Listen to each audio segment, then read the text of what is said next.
My students, welcome to my classroom. और आज का टॉपिक हम लोग के साथ डाटा। तो हेडिंग आप देख सकते हैं कि collections and organisation of data. Actually अगर बात किया जाए कि collections and organisation of data होता क्या है, तो आप गौर कीजिए। इन टॉपिक में हम तीन टॉपिक को इंक्लूड करेंगे। सबसे पहले मीन, दूसरा मोड एंड मीडियन।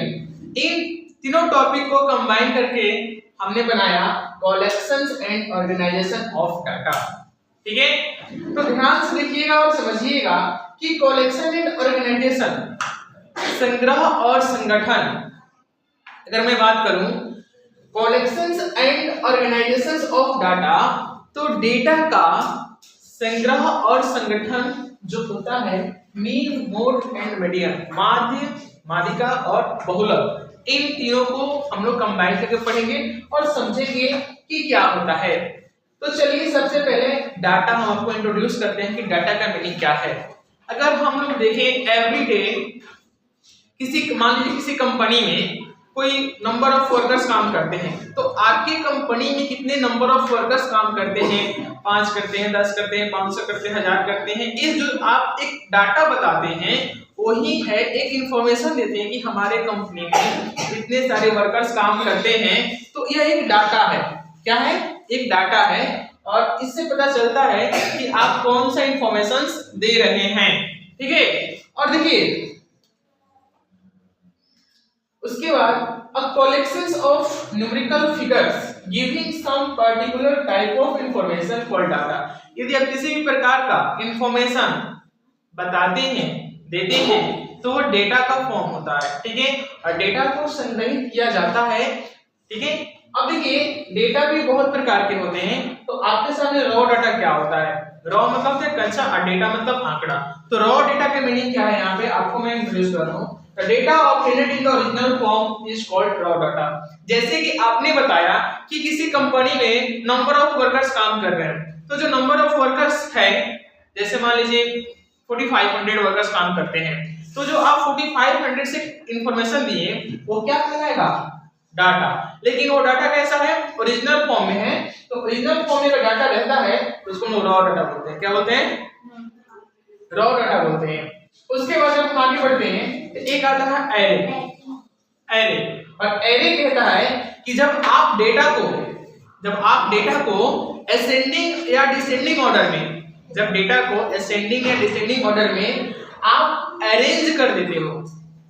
एरे कहता है कि arranging the numerical figures of a data in ascending और descending order is called an array. जब हम डेटा को असेंडिंग या डिसेंडिंग ऑर्डर में अरेंज कर देते हैं, बढ़ते या घटते क्रम में जब उसको हम लिख देते हैं, सजा देते हैं, तो मेरा एरे कहलाता है। ठीक है, इसे आप नोट डाउन कीजिए। और हम जस्ट बात करने वाले इसके बाद ऑब्जर्वेशन क्या होता है और फ्रीक्वेंसी क्या होता है, टेबुलेशन कैसे करते हैं डाटा का, इन सब पर डिस्कस करने वाले, इसको नोट कीजिए।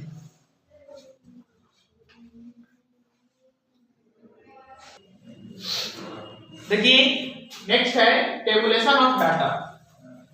टेबुलेशन, आगे डाटा का टेबुलेशन कैसे होता है, हम लोग सारणी कैसे बनाते हैं? तो टेबुलेशन ऑफ डाटा अगर हम लोग देखें तो टेबुलेशन ऑफ डाटा कहता है कि अरेंजिंग ऑफ द डाटा।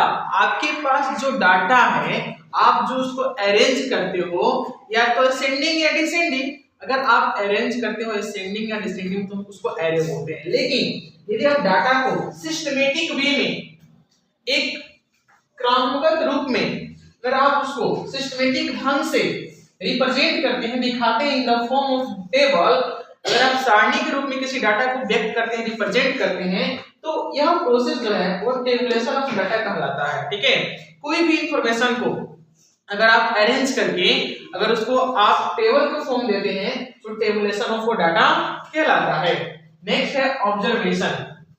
तो each numerical figure in a data, जो आपको न्यूमेरिकल फिगर्स मिल रहे हैं डाटा में, सपोज मान लीजिए 4 5 6 7 8 9 एक प्रकार के नंबर है।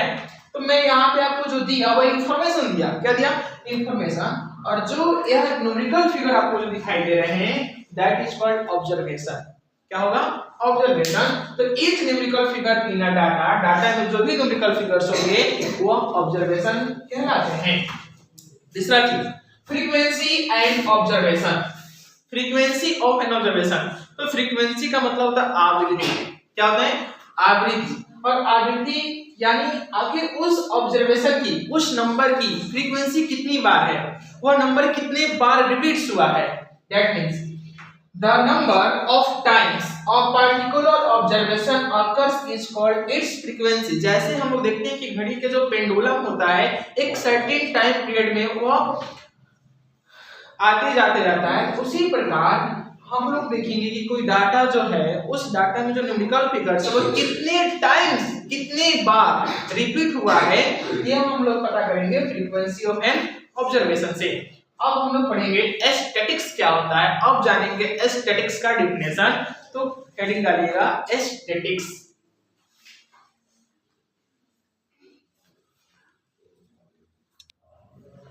तो देखो एस्थेटिक्स कहता है कि it is the subject, aesthetics एक सब्जेक्ट है, एक विषय है, आंकड़ा एक क्या है, विषय है, that deals with the collections, representation and analysis and interpretations of numerical data. Aesthetic is the subject, एक विषय है जो कि डील करता है presentation, analysis, interpretations of data. ठीक है, इसको नोट करना और एक क्वेश्चन लिखना।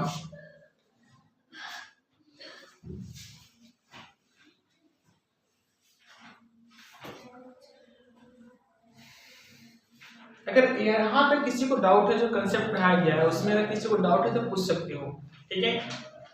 और क्वेश्चंस हम लोग कल के क्लास में करेंगे, फ्रीक्वेंसी टेबल कैसे हम लोग बनाते हैं, ठीक है। तो आज बस इतना ही रह देते हैं, फ्रीक्वेंसी टेबल हम लोग कल के क्लास में देखते हैं, ठीक है। थैंक यू, जय हिंद।